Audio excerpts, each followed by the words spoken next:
Hello guys, இன்னைக்கு நம்ம பார்க்க போகிறது பிளேயரோ கான்ட் லெவலில் எபிசோட் 41 தான். ஸோ வீடியோக்கு மறக்காமல் எல்லாருமே ஒரே ஒரு லைக்கை ஒண்டி போட்டுருங்க. அதே மாதிரி இது வரைக்கும் நீங்கள் நம்ம சேனலுக்கு சப்ஸ்கிரைப் பண்ணலன்னா சப்ஸ்கிரைப் பண்ணி பெல் ஐக்கனை அழுத்தி வச்சுக்கோங்க. ஏன்னா அப்போ தான் போடுற ஒரு வீடியோவும் உங்களை தேடி வரும். சரி வாங்க, நம்ம டைம் மிஸ் பண்ணாமல் எப்பிக்குள்ளே போகலாம். எப்பிக்கோட ஸ்டார்டிங்லேயே ஒரு பளபளப்பான காரை தான் காட்டுறாங்க. வேற யாது, நம்ம கிம்மோட லிமிட்டட் எடிஷனாக இருக்கிற அந்த காரு தான் இது.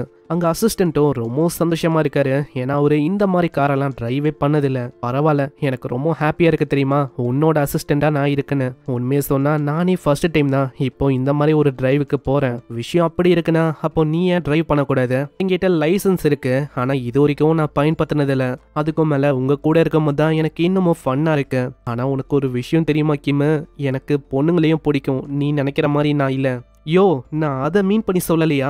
அங்க இதை கேட்டோன்னே லோ போனாட்டு அதுங்க ரெண்டும் கேட்க ஆரம்பிக்குது. அட மாஸ்டர், இங்க வந்து அப்படியா? இதை பத்தி நீங்க அப்பயே எனக்கு சொல்லியிருக்கலாம்ல, நாங்களும் புரிஞ்சிருப்போம். நீங்க அப்படிதானே? லோ, நீ தான் போனாட்டை கெடுக்கிறேன்னு நினைக்கிறேன். பாரு, போனாட்டும் உன்னால இப்படி எல்லாம் யோசிக்கிறான். அங்க அசிஸ்டன்ட்டும் கேட்கிறான், ஆமா கிம், அந்த யூபினோட நம்பரை இப்பதானே ரீசெண்டா வாங்கினேன். அவ கூட கான்டாக்ட்ல இருக்கிறியா இல்லையா? அப்பப்போ நாங்க கான்டாக்ட் எல்லாம் பண்ணுவோம். அந்த கான்டாக்ட நல்லா பாருங்க. அந்த பொண்ணு கேட்கிறா, உனக்கு ஏதாச்சும் பிளான் இருக்கான்னு. ஆனா நம்மால டவர் அப்படின்னு சிம்பாலிக்கா அங்க சொல்லிடுறான். அந்த பொண்ணு திரும்பவும் கேட்கிறா, வீக்கெண்ட்ல நீ என்னெல்லாம் பண்ணுவேன்னு. ஆனா அங்கேயும் நம்மால சிம்பாலிக்கா கேட் அப்படின்னு நிட்டுறான். அந்த பொண்ணுக்கு இவன் மேல ஆசை இருக்கு, ஆனா பயப்புலைக்கு இங்க தெரியல. இந்த மாதிரி மெசேஜ் எல்லாம் கேட்டோன்னே நம்ம அசிஸ்டன்ட் அங்க அவரா சொல்றாரு, எனக்கு உன்னை பார்க்கும் போதே தெரியுது, இதுக்கு முன்னாடி நீ யாரையுமே டேட் பண்ணதில்ல அதானே? ஆமா மாஸ்டர் வந்து உண்மையிலேயே யாருமே டேட் பண்ணதில்ல அப்படின்னு அங்க லோவும் சொல்லுது. லோ, கொஞ்ச நேரத்துக்கு கம்மன் இருக்கியா? ஏன்னா உன்னோட தொல்லையை என்னால தாங்க முடியல, விட்டா உன்னை மியூட் பண்ணிடலாம் அப்படின்னு தான் நான் யோசிக்கிறேன். இதுக்கப்புறம் அசிஸ்டன்ட் வேற ஒரு இடத்துக்கு காரை கொண்டு வரான். அது ஒரு பேஸு தான். இப்போதான் அது என்ன பேஸ் அப்படின்னு நம்மளுக்கு தெரிய வருது. மார்னிங் ஸ்டார் கில்டும் அந்த சைல்டு கில்டும் இப்போ ஒன்னாயிடுச்சு. அங்க ஆளு வரான். அந்த இடத்துல ஒரு பர்சனும் வராரு. அவரு தான் இப்போ இந்த கில்டோட கோ கில்டு மாஸ்டரா இருக்காரு. வரும்போதே அவரும் மன்னிப்பு கேட்கிறாரு. கிம், என்னை மன்னிச்சிரு, நான் ரொம்ப லேட்டா வந்துட்டேன்னு நினைக்கிறேன். ரொம்ப நேரத்துக்கு வெயிட் பண்ணிட்டியோ?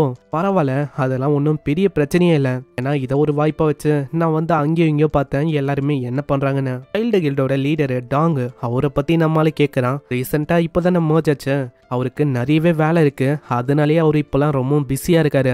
அதே மாதிரி நான் வந்து உங்ககிட்ட ஒரு ஃபேவரை கேட்கணும். எனக்கு இதை கேட்கலாமா வேணாவா அது வந்து சரியா தெரியல.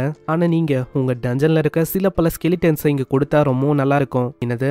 எனக்கு புரியல. அதுதான் என்ன ஆச்சுன்னா, இப்போ ரீசெண்டா எங்க கில்டுல ஏகப்பட்ட மெம்பர்ஸ் ஜாயின் பண்ணாங்க.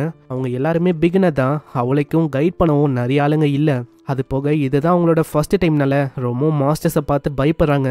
அதனால தான் நான் யோசிச்சேன், உங்களோட ஸ்கெலிட்டனை எங்களுக்கு பாரோ பண்ணீங்கன்னா இது மூலமா ஒரு நல்ல ட்ரைனிங்காகவும் அவங்களுக்கு இருக்கும். இது கேட்டோடனே நம்ம கிம் அங்கே ஒத்துக்கிறான். ஓ, அவ்வளோதான் விஷயமா? சரி, நான் நம்ம கிம்முக்கு நல்லாவே தெரியும், இதுக்கு முன்னாடி அயன் கில்டில் சண்டை போடும் போது நிறைய ஆளுங்க இறந்து போயிட்டாங்க. அதுக்கு ஒரு வகையில காரணமும் நம்ம கிம் தான். அதனால இதெல்லாம் நான் ஒத்துக்கிறது ஆவேசான விஷயம் தான். ஏன்னா உங்க கில்டு பெருசாவ அது கண்டிப்பா எனக்கும் பெனிஃபிட்டா தான் இருக்கும். இதனால நம்ம கிம்ம ஒத்துக்க அங்க டீலும் இது. ஆனா பர்னாட்டுக்கு கொஞ்சம் கஷ்டமா இருக்கு. ஆல்ரெடி நம்ம ஆளு ஸ்டோரேஜுக்கான ஸ்பேஸ் மாதிரி பர்னாட்டை பயன்படுத்துறான். போதாதுன்னு இப்போ பார்த்தா ட்ரைனிங்க்கு ஒரு டூலாவும் நம்ம ஆளு பயன்படுத்துற மாதிரி இருக்கு. இதெல்லாம் சரிதானா? ஏன்னா போக போக ஏதோ நான் ஒரு டூல் மாதிரி தான் எனக்கு தோணுது. இதை கேட்கும் போது லோ சொல்லுது, பர்னாட்டு உனக்கு இன்னுமா புரியல, நம்ம பேசிக்கலாவே ஒரு டூல் தான். நெக்ஸ்ட் சீன்ல 10 நாள் கடந்து போகுது. அங்க 39வது ஃப்ளோருக்கு நம்ம ஹீரோ வரான். அந்த இடத்துல எல்லாருமே நம்ம ஹீரோ பார்த்து பயங்கரமா ஆச்சரியமா வராங்க.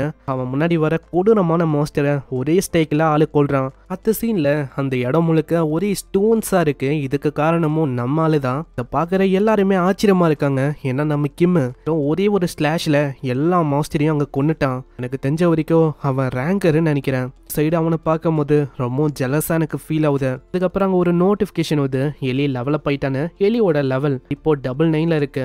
எலி, நீயும் 100 லெவல்ல ரீச் பண்ணா உன்னாலையும் எவ்வளவு ஆக முடியும்னு நினைக்கிறேன். 40வது ஃப்ளோர்ல தான் நீ எவ்வளவு ஆவியா, இல்ல அதுக்கு முன்னாடி எவ்வளவு ஆவியா எனக்கு புரியல. இதுக்கு முன்னாடி 30th ஃப்ளோர்ல லோவோட பாடி பார்ட்ஸை வந்து நான் கண்டுபிடிச்சேன். ஸோ இப்போ எலிசாவோட ஏதாச்சும் விஷயம் எனக்கு கிடைக்குமோ? நாங்க லோ கேக்குது, ஆமா மாஸ்டர், நீங்க வந்து எப்பயுமே உங்களோட ஐடென்டிட்டியை ஹைட் பண்ணும் அப்படின்னு தான் நீங்க யோசிப்பீங்க. ஆனா இப்போ பாருங்க, நீங்க மாஸ்கே வியர் பண்ணாம எல்லாரும் முன்னாடியே உங்களோட ஸ்கில்லை நீங்க காட்டுறீங்க. ஆமா லோ, நீ சொல்றது கரெக்ட் தான். விஷயம் இப்போ நிறையவே மாறி போயிடுச்சு. ஏன்னா அந்த அயன் கில்டும் சரி, அந்த லீஷியோ, அவங்க 2 பேருக்குமே என்னோட ஐடென்டிட்டியை பத்தி நல்லாவே தெரியும். அது போக அவங்க என்ன வாட்ச் பண்ணாலும் எனக்கு கவலையே இல்லை, ஏன்னா இதுக்கு மேலேயும் நான் எதையுமே மறைக்க போதா இல்லை. அங்கே இது கேட்குற பர்னாட்டோ அங்கே கத்தி சொல்லுது, ஐயா ஜாலி, மாஸ்டர் ஃபேமஸ் ஆயிட்டா அது வந்து நல்ல விஷயமா இருக்கும். இதுக்கப்புறம் ஆளு 40th ஃப்ளோருக்கான அந்த டோரை அவன் ரீச் பண்ணுறான். இந்த இடத்துல ஒரு மிகப்பெரிய டோரோ இருக்கு. போன வாட்டி நான் கடைசியாக 30th ஃப்ளோரை ரீச் பண்ணும்போது என்னோட பாடி முழுக்க அப்படி ஷேக் ஆச்சு, எனக்கு ஒரே அன்சைட்டியாக இருந்துச்சு. ஆனால் இப்போ அப்படி இல்லை. எலி நீ வெயிட் பண்ண, இந்த 40வது ஃப்ளோரை நான் கம்ப்ளீட் பண்ணிட்டா போதும், உன்னாலேயும் எவால் ஆக முடியும். அப்படியா மாஸ்டர், ரொம்ப நன்றி. ஆனால் ஒரு விஷயம், இப்படி இவ சொல்லும் போது அந்த இடத்துல நம்ம கிம் டோரை தொந்தறான். திறக்கும் போதே அவ சொல்றான், ஆனா நீங்க நினைக்கிற மாதிரி அங்க விஷயம் வந்து போகாது. அங்க ஒரு நோட்டிபிகேஷன் வருது, நீங்க ஃபைனலி 40th ஃப்ளோரோட ட்ரையல் கிரவுண்டை என்டர் ஆயிட்டீங்கன்னு. நெக்ஸ்ட் சீன்ல தீயா அந்த விஷயம் வந்து பரவ ஆரம்பிக்குது. நம்மால ஏகப்பட்ட ஃப்ளோரை படுவேகமாக அங்கே கிளியர் பண்ணிருக்கான். சியுக்கு வரும்போது சியுக்கும் அங்கே நிறைய பேர் சொல்றாங்க, ஆமா சியுக்கு இது வந்து உங்களோட ஃப்ரெண்டு தானே, இப்போ படுவேகமாக கிளியர் பண்ணிருக்காரு பாருங்க. ஒன் ஷாட் பண்ணி ஏகப்பட்ட மாஸ்டரா ஒரு கொண்டுட்டாராம். 39th ஃப்ளோருக்கு அவர் என்டர் ஆயிட்டாராம். அங்கே இதை பார்க்கும் போது சியுக்கு ரொம்ப சந்தோஷமா இருக்கு. பரவாயில்ல, அவன் டிசைட் பண்ணிட்டான்னு நினைக்கிறேன். இன்னொரு பக்கம் டைஷிக்கோட அப்பாவும் அங்கே கேட்குறாரு, ஆமா என்ன அவன் ரீசெண்டாக இப்போ நிறையவே ஷோ பண்ண ஆரம்பிச்சிட்டானோ? ஆமாம், அவன் டிசைட் பண்ணிட்டான்னு நினைக்கிறேன். ஆல்ரெடி ரொம்ப காலமாக அவனையும் அவன் ஹோல் பேக் பண்ணி வச்சிருந்தான். இப்போ அவன்கிட்ட நிறையவே பவர்ஸ் இருக்கு, அதனால படுவேகமாக டவருக்கு மேலே அவன் கிளைம் பண்ணி போயினே இருக்கான். ஆனால் நான் இப்போவும் யோசிக்கிறேன் டைஷிக், என்னன்னா எனக்கு தெரிஞ்ச வரைக்கும் அந்த கிம் அவனை உனக்கு ரொம்ப வருஷமாவே தெரியும். அவன் ஒன்றும் அந்த மாதிரி பர்சன் இல்லை, அவனோட ஸ்ட்ரென்த்தை மற்றவங்க கிட்ட அவனோட பெருமைக்காக ஷோ பண்ணோன்னு. எனக்கு தெரிஞ்சு அவன் அநேகமா அவனோட டீம்மேட்ஸுக்கு ஷோ பண்ணோன்னு காட்டுறான். எந்த அளவுக்கு அவன் தகுதியானவன், ஏன்னா அப்பதான் ஃபாலோ பண்ற அந்த பர்சன்ஸுக்கும் தெரியும் எப்படிப்பட்ட பர்சன்னு.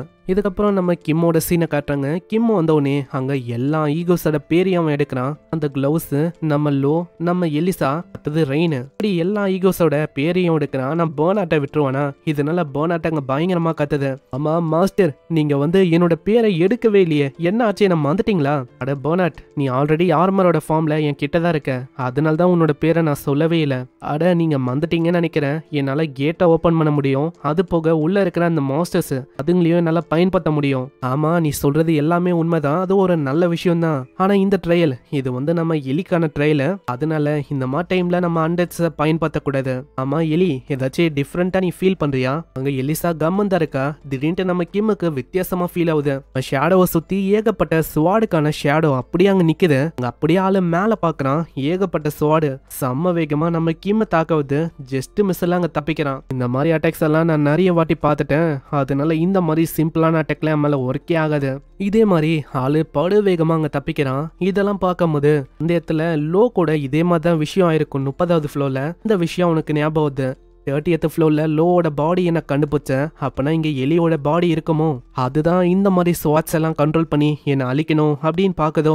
அங்க லோ கிட்ட கேட்கறான், ஏதாச்சும் உனக்கு தெரியுதானே? ஆனா இங்க எந்த விதமான டிஃபரன்ஸா உனக்கு தெரியலையா? ஆனா ஏதோ ஒண்ணு, நம்மளோட பேட்டில் இன்னமும் முடியல. அங்க பாருங்க, அங்க இருக்கிற ஒரு ஸ்வாடம் அப்படி ஜொலிக்குது. நம்ம கிம்மால அங்க கண்ணியை திறக்க முடியல. இந்த செகண்டே அந்த ஸ்வாடு எல்லாமே ஒரு ஏஞ்சலா மாது. ஆமா இதெல்லாம் ஏஞ்சலா என்ன? ஆமா மாஸ்டர், நீங்க நினைக்கிற மாதிரி ஏஞ்சல் தான், ஆனா நல்லா பாருங்க, அதுங்க ஏஞ்சல் மாதிரி இருக்குது, ஆனா அதுங்க ஏஞ்சல் இல்ல. இந்த மாதிரி ஒரு விஷயத்த நான் பார்த்ததே இல்ல. ஏஞ்சலும் டீமனும் கலவையா இருந்தா எப்படி இருக்கும், அந்த மாதிரி இருக்கு. நான் இந்த மாதிரிலாம் இமேஜின் பண்ணவே இல்ல. இதெல்லாம் நார்மலான விஷயமா? இதுங்க இப்படிதான் இருக்குமா? ஆனா ஏதோ ஒண்ணு, இதுங்களை அழிக்க எப்படியோ கொஞ்ச நேரம் ஆகும்னு நினைக்கிறேன். ஏஞ்சலும் செம்ம வேகமா நம்ம கிம்ம தாக்குவது. அங்க எலிசாவும் ஏதோ ஒரு விஷயத்த சொல்லவது, ஆனா என்ன விஷயம் அப்படின்னு நம்மளுக்கு சொல்லல. சீன் அப்படியே வயசான ஒரு பக்கம் வந்து அந்த இடத்துல ஹோலி நைன் அந்த ஸ்வாடைய அவர் பார்த்து யோசிக்கிறாரு, இது ஒரு கரப்டட் ஹோலி நைன் ஸ்வாடு, இது இப்போ முழுமையா கரப்ட் ஆயிடுச்சு, இதனால தான் நான் உயிரோடையும் வந்தேன். பார்க்கும்போது நான் அதை பண்ணலாம் அப்படின்னு யோசிக்கிறேன், இருந்தாலும் எனக்குன்னு சில பல லிமிட்ஸ் இருக்கு. இப்படி யோசிக்கும் போது அந்த ஸ்வாடு பயங்கரமா ஷேக் ஆகுது. அட என்ன ஆகுது, இந்த ஹோலி நைன் இந்த ஸ்வாடு எதுக்காக இப்படி ஷேக் ஆகுது? சீன்ல டீமன் பொண்ணை காட்டுறாங்க, அவ அங்க இருக்கிற ஆளுங்களை அப்படி கொடூரமா கொல்றான். அங்க எல்லாரையுமே கொன்னக்கு அப்புறம் அங்க பேல் கிட்ட அவ சொல்றான், பேல் என்ன பண்ணிருக்க, நான் இவங்க எல்லாரையுமே கொன்னுட்டேன், இவங்களோட மெமரிஸை நீ பாரு. ஆனா பேல் வானத்தையே பாக்குது. ஆமா என்னாச்சு பேல், வானத்தையே பார்த்துன்னு இருக்க? அது டவர் வந்து அப்படி ஷேக் ஆகுது. அந்த அந்த இடத்துல இப்படி ஷேக் ஆகும்போது ஒரு பில்டிங்குள்ள ஒரு சீனை காட்டுறாங்க. அந்த இடமே தாரமாட்டமா அழிஞ்சிருக்கு. அதுக்கு காரணம் லீஷியோ தான். அங்க லீஷியோவும் சொல்றான் அவ்வளவுதான் அது அவே கழிச்சுன்னு நினைக்கிறேன் அப்படின்னு. இவன் எதை மீன் பண்ணி சொல்றான் அது வந்து நம்மளுக்கு தெரியல. ஒரு சைடு நம்ம எலியும் அங்க ஒழுங்கா நடந்துக்கல. என்ன விஷயம் எல்லாத்தையுமே நம்ம நெக்ஸ்ட் எபிசோட்ல பார்க்கலாம். எவ்வளவு தூரம் பாக்குறீங்கன்னா மறக்காம ஒரே ஒரு லைக் ஒண்டி போட்டுருங்க. அதே மாதிரி இது வரைக்கும் நீங்க நம்ம சேனலுக்கு சப்ஸ்கிரைப் பண்ணலையா, சப்ஸ்கிரைப் பண்ணி பெல் ஐக்கனை அழுத்தி வச்சுக்கோங்க. ஏன்னா அப்பதான் ஒரு வீடியோவும் உங்களை தேடி வரும். நான் உங்களை நெக்ஸ்ட் எபிசோட்ல சந்திக்கிறேன். தேங்க்யூ ஃபார் வாட்சிங். சைனரா.